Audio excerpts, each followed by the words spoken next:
letting you in. Take a look at you and start to lose my balance. What am I falling into? This feels like something new. I've seen a lot of views, but they were nothing like this. The way you do what you do, I think you're something brand new.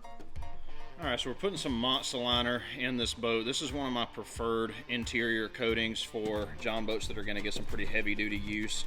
A couple reasons why I like it. This stuff came from the Jeep world, is where I found it at, and I tried it out on actually my old Jeep, and I've tried it on a couple of boats. And it's unlike your regular bedliner products. They don't have a crumb rubber inside of it. That's not what makes the texture.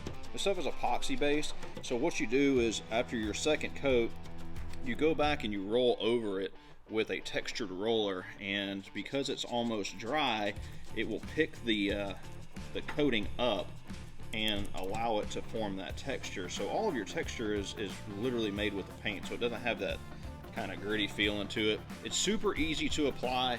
It's got some really good instructions that come with it. The company's been really awesome. I've never had any issues with them, and I've never seen a product fail except from extreme abuse. As far as cost goes, I think it's about 150, 160 bucks a gallon for a kit, and they do make it in a bunch of different colors other than black.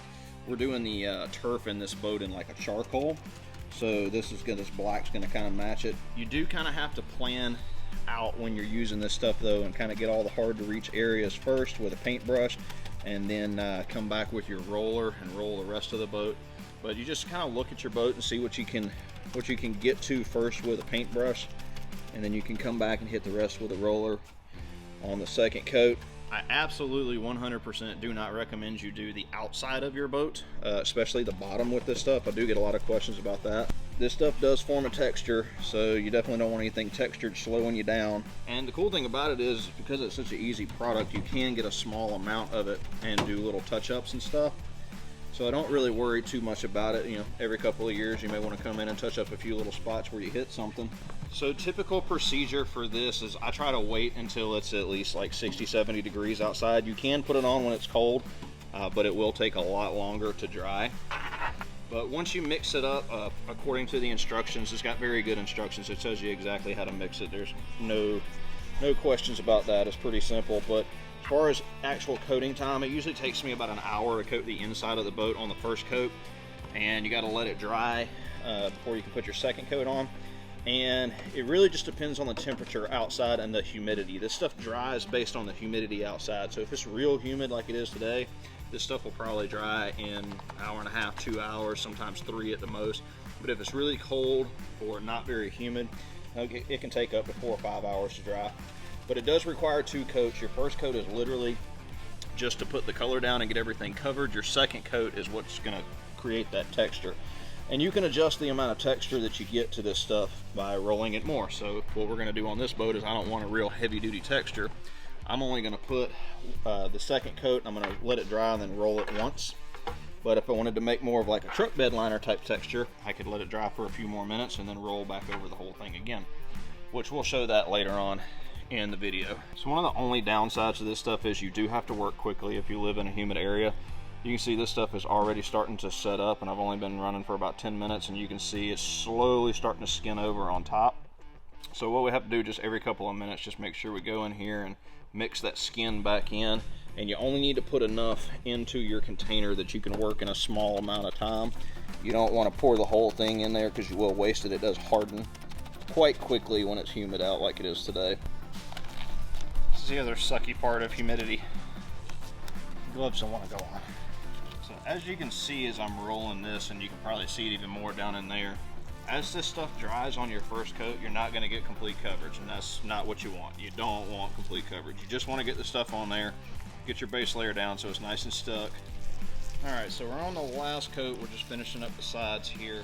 The cool thing about this stuff is, with it being as humid as it was today, it dried in like an hour and a half, so that was good. So we're getting the second coat done, and what I'm going to do is I'm going to run down this entire side and just get a real good coat over the whole thing. And then as it starts to dry, I will come back over and I will create my texture with the roller dry. I won't add any more material, no more of this Monstaliner paint.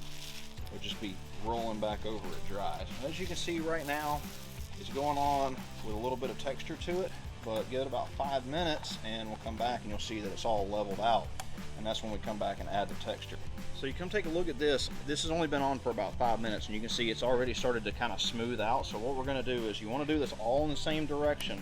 I'm just gonna start on this side over here and I'm gonna roll down, and that's gonna pull that dry stuff up, and you can see it makes a little bit of a texture. All right, so what's gonna happen is over the next couple minutes while it's drying, it's gonna settle back out and it's not gonna be as textured. But what you would do is you would allow this to keep drying and just keep rolling over until you get the texture that you want. I don't want this thing to be crazy, so I'm just gonna go down, give this thing one good roll.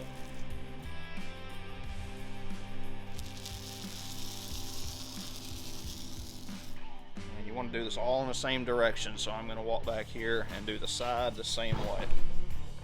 After Ryan trips over everything and almost kills himself. That doesn't look like a whole lot, but we'll give that a few minutes to dry and you'll be able to see it kind of smooths out and it gives it a nice, good texture that we're looking for. All right, it's been sitting for a few minutes. We're just gonna take it and pass the roller over it real quick.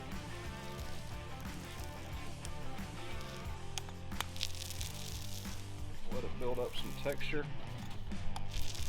So for those of you who might be wondering, I know a common question we get is how much of this stuff do you need to buy? We used a 1 gallon black kit for the top of this boat, and it was enough to do the entire deck. Usually we figure about a gallon for upper deck and like a floor and a cockpit. And the most important part of doing this job is as soon as you get done, and I mean as soon as you get done, go ahead and peel the tape, because anything that you taped off will harden to like a freaking brick and you will never get it off.